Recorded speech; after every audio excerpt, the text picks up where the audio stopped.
بسم اللہ الرحمن الرحیم۔ آج سے ہم اپنے ناظرین کرام کے لیے قرآن پاک کی تفسیر شروع کر رہے ہیں۔ اللہ تعالیٰ سے دعا ہے کہ اللہ تعالیٰ ہمیں اسے مکمل کرنے کی اور قرآن پاک کی تفسیر سن کر اس پر صحیح معنوں میں عمل کرنے کی توفیق دے، آمین۔ قرآن پاک اللہ تعالیٰ کی نازل کردہ وہ کتاب ہے کہ جس کے الفاظ بھی محفوظ ہیں، اس کا ترجمہ بھی محفوظ ہے اور اس کی تفسیر بھی محفوظ ہے۔ محفوظ ہونے کا مطلب کیا ہے؟ محفوظ ہونے کا مطلب یہ ہے کہ آج تک اس کے اندر کوئی بھی تبدیلی نہیں کر سکا، یعنی کہ اس کے الفاظ کو کوئی تبدیل نہیں کر سکا کہ جہاں پر واو ہو اس کو الف کر دیا ہو، یا اللہ تعالیٰ نے ایک آیت نازل کی ہو اور کسی نے اس کو بدل دیا ہو، ایسا نہیں کیا جا سکا، کیونکہ اللہ تعالیٰ قرآن پاک میں فرماتے ہیں اِنَّا نَحْنُ نَزَّلْنَا الذِّكْرَ وَإِنَّا لَهُ لَحَافِظُونَ، کہ ہم اس کی حفاظت کرنے والے ہیں، اس قرآن پاک کی حفاظت کرنے والے ہیں۔ یہ قرآن پاک کا اللہ تعالیٰ کی طرف سے نازل ہونے کا ایک صحیح معنوں میں معجزہ ہے۔ اس سے پہلے جتنے بھی صحیفے اور جتنی بھی کتابیں انبیاء پر نازل ہوئیں، ان کے اندر تحریف کی گئی، ان کو تبدیل کر دیا گیا۔ اور قرآن پاک کے بارے میں نبی کریم صلی اللہ علیہ وسلم فرماتے ہیں خیرکم من تعلم القرآن وعلمہ، کہ تم میں سے بہترین شخص وہ ہے جو قرآن کو سیکھے اور آگے سکھلائے۔ یعنی کہ دنیا کے اندر کئی اور شعبے ہیں، یہ کوئی حدیث پڑھا رہا ہے، کوئی تفسیر پڑھا رہا ہے، کوئی طب سیکھ رہا ہے، کوئی ڈاکٹر بن رہا ہے، کوئی انجینئر بن رہا ہے، وہ سب اپنی جگہ ٹھیک ہیں، لیکن سب سے بہترین کون ہے؟ سب سے بہترین وہ ہے جو قرآن پاک سیکھے اور پھر اس کو دوسروں کو سکھلائے۔ یہ بات کسی عام شخص کی نہیں ہے، بلکہ یہ بات نبی کریم صلی اللہ علیہ وسلم کی فرمائی ہوئی ہے، اور نبی کریم صلی اللہ علیہ وسلم کی بات میں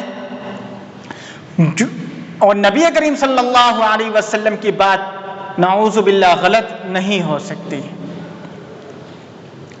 ابن ماجہ صحاح ستہ میں سے ہے اور حدیث کی ایک کتاب ہے۔ اس کتاب کے اندر حضرت ابو ذر رضی اللہ تعالیٰ عنہ سے ایک روایت مروی ہے کہ جس کے اندر وہ فرماتے ہیں کہ حضور صلی اللہ علیہ وسلم نے فرمایا کہ اے ابو ذر، اگر تو قرآن کی ایک آیت سیکھ لے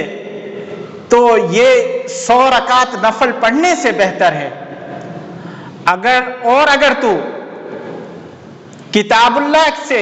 ایک علم کا باب سیکھ لے تو یہ 1000 رکعت پڑھنے سے بہتر ہے۔ مطلب کیا ہے؟ مطلب یہ ہے کہ اگر کوئی شخص قرآن پاک کی ایک آیت صحیح تلفظ کے ساتھ سیکھ لیتا ہے کہ الحمدللہ رب العالمین، یہ قرآن پاک کی ایک آیت ہے،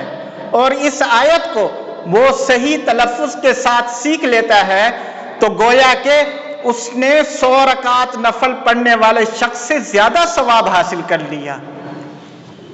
اور اگر کوئی شخص اس آیت الحمدللہ رب العالمین کو ترجمہ اور تفسیر کے ساتھ سیکھ لیتا ہے تو گویا کہ وہ ایسا ہے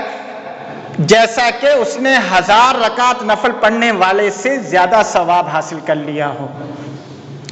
تو اب آپ سوچیں کہ 100 رکعت نفل پڑھنے پر کتنا وقت لگتا ہے اور 1000 رکعت نفل پڑھنے پر کتنا وقت لگتا ہے، اور اگر کوئی شخص ان کے مقابلے میں ایک آیت کو صحیح تلفظ کے ساتھ پڑھ لیتا ہے اور ایک آیت کو ترجمے کے ساتھ اور تفسیر کے ساتھ پڑھ لیتا ہے، گویا کہ وہ ان دونوں سے بڑھ گیا، 100 رکعت نفل پڑھنے والے سے اور 1000 رکعت نفل پڑھنے والے سے بڑھ گیا۔ یہ قرآن کریم جو ہم پر اور ہمارے نبی کریم صلی اللہ علیہ وسلم جو دونوں جہانوں کے سردار ہیں، ان پر یہ جو قرآن پاک کی کتاب نازل کی گئی ہے، اس کے اندر دونوں جہانوں کی دولت ہے، دونوں جہانوں سے بڑھ کر ہے۔ امام شافعی رحمت اللہ علیہ کے دور میں ایک شخص کے ہاں اولاد نہیں ہوتی تھی، کافی سال گزر گئے،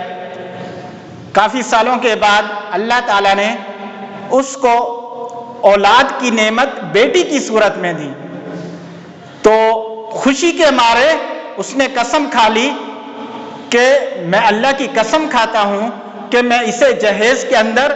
دونوں جہانوں کی دولت دوں گا۔ وقت گزرتا رہا، جب وہ اس کی بچی رخصتی کے قابل ہوئی اور اس کی رخصتی ہونے کا وقت آیا تو وہ شخص پریشان ہوا اور اس نے سوچا میں تو غریب ہوں اور میرے پاس اتنا مال و دولت تو نہیں ہے، تو میں کس طرح اس کو جو ہے دونوں جہانوں کی دولت دوں؟ میں تو ایک جہان کی دولت نہیں دے سکتا، تو دونوں جہانوں کی دولت تو میرے قدرت سے اور میری طاقت سے باہر ہے۔ اور وہ اپنی قسم پوری کرنے کے لیے پریشان ہوا تو علماء کے پاس گیا اور ان سے مسئلہ پوچھا کہ میں اس بارے میں کیا کروں۔ ہر ایک نے کہا کہ آپ جو ہے امام شافعی رحمت اللہ علیہ کے پاس جائیں، وہ اس مسئلے کا حل بتائیں گے۔ تو وہ شخص حضرت امام شافعی رحمت اللہ علیہ کے پاس گیا اور پوچھا، تو امام شافعی رحمت اللہ علیہ نے کہا کہ تو جا کر اپنی بیٹی کو قرآن پاک سکھلا اور اس کی تعلیم دے، اور اس کے بعد رخصتی کے وقت اس کے ہاتھ میں قرآن پاک دے کر اس کو رخصت کر دے، تیری قسم پوری ہو جائے گی۔ تو آپ اندازہ لگائیں کہ یہ قرآن پاک جو آج ہمارے گھروں کے اندر موجود ہے اور ہماری مساجد کے اندر موجود ہے، وہ کس قدر بڑی دولت ہے اور اللہ تعالیٰ کی طرف سے کتنی بڑی نعمت ہے کہ جس کی ہم ناقدری کرتے ہیں، جس کو ہم مہینوں تک کھول کر دیکھتے نہیں ہیں،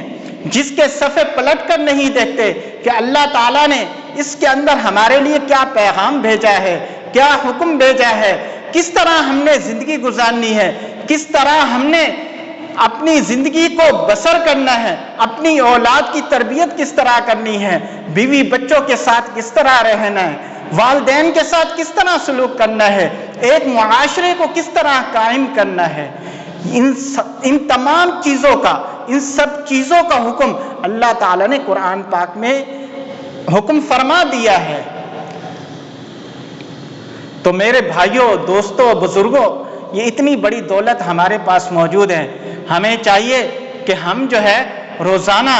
جتنا ہو سکے، ایک رکوع ہو سکے، ایک صفحہ ہو سکے، ایک پاؤ ہو سکے، روزانہ کی بنیاد پر اس کو پڑھنا شروع کریں۔ اللہ تعالی ہم سب کو اس پر عمل کرنے کی توفیق عطا فرمائے۔ انشاءاللہ اگلی ویڈیو سے ہم تفسیر قرآن کریم شروع کریں گے۔ وآخر دعوانا ان الحمد للہ رب العالمین۔